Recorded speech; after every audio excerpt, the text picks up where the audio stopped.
So, Mike, I have a question. Have you ever had any dissatisfied customers? Dissatisfied? No. However, a customer that we may had to return to make something right? Yes. A lot of times, when it comes to detailing, there's always going to be something like we didn't clean underneath the engine hood below the carburetor. So it's really a customer can really, come at us with something. Now, it may have been out of the scope of work, but if it's generally in our wheelhouse, we communicate with the customer, let them know that we're going to make it right. So we go back out there. So the customer at the end of the day is happy because we did something about it.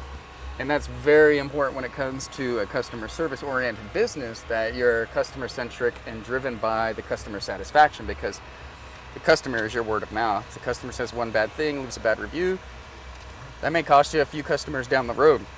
So very important to make sure that you take care of your customers and make them happy. And the type of work that you're doing is the type of work that you're trying to sell.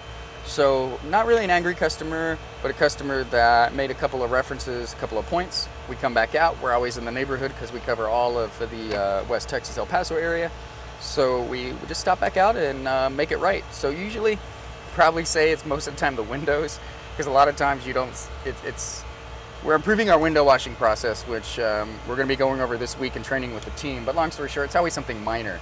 You've got two types of customers. You've got a customer who keeps their car clean, so when you miss something, they're definitely going to call you out on it. And then you have customers where their car's a disaster, and you may still have some stains left over or something due to the intensity of the work or the intensity of the stain, and those customers are the most happiest.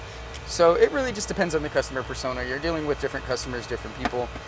But again, offering the best job that you possibly can and doing what you can to make the job right and take care of the customer is the most important thing. So that's a really good question. I just say do the right thing and focus on the customer.